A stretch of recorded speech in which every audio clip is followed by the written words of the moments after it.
Apple has made some very interesting choices um, for a few years now. And I want to talk about those because there are some of those that are making me want to leave the walled garden. This is Aaron Linson with Linson Productions. Let's get into it. First off, the lying to their customers needs to stop. They're always saying that us, the consumers, are the ones that are at fault, not at them, not them. It started with the iPhone 5 and 5S, where Bendgate was an issue, and AntennaGate. AntennaGate was where people were holding the phone and they would lose signal. Apple's thing was, well, you're holding it wrong. Then they came out and begrudgingly gave us cases for them.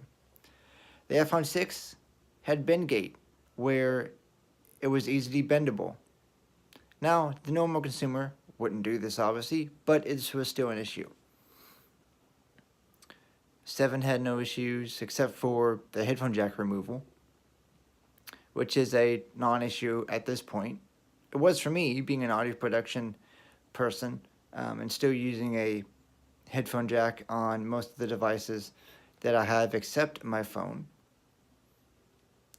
But it's a non-issue now because Bluetooth has gotten a lot better. And then with the new iPads, there is still a little bit of Bendgate with them.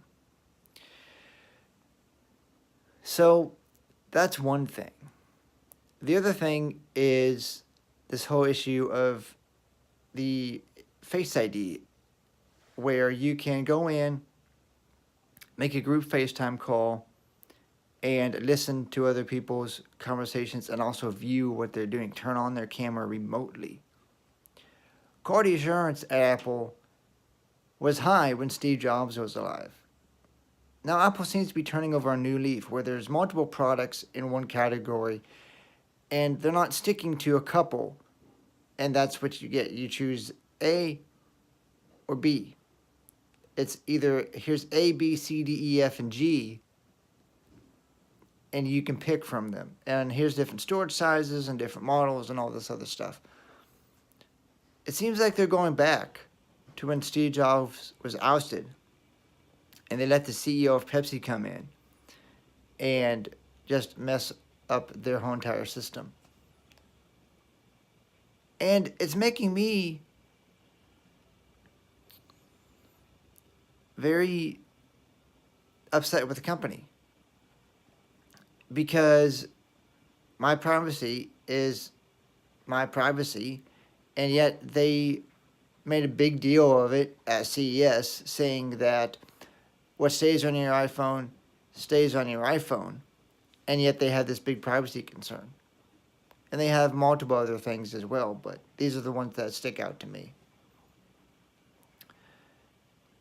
And in regards to the accessibility stuff, Android has come a long way with it. And 9 times out of 10,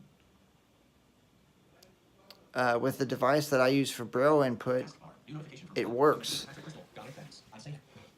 It works for what I need it for, and I can use Braille back on Android with the device. So that's one thing I'm considering as well when this contract is, when this phone is paid off, rather.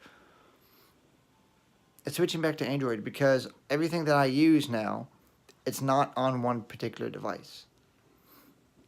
Aura is on both devices, and the Horizon glasses, which are coming, they are dedicated device and glasses for that service.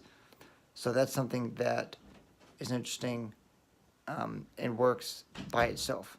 So Apple is in a bit of hot water, at least with me at the moment. We'll see what 2019 brings, if they do anything with their software to make it better, if they do anything with their computer or iPad line to make that better. We'll just see what happens.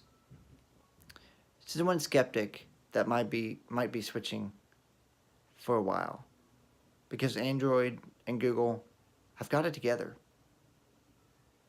This has been Aaron Linson with Linson Productions. Please comment, rate, subscribe. Head over to my vlogging channel that I work with my wife on.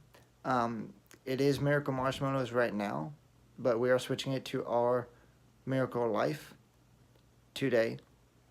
So you can just search Our Miracle Life and you will find it. We'll see you guys in the next video. What do you think of Apple and their issues? Is it making you want to switch? Or are you going to switch because of them? Let me know in the comments below. Check out my last video up at the top right here, or even down in the video description. And we'll see you guys in the next one. Take care.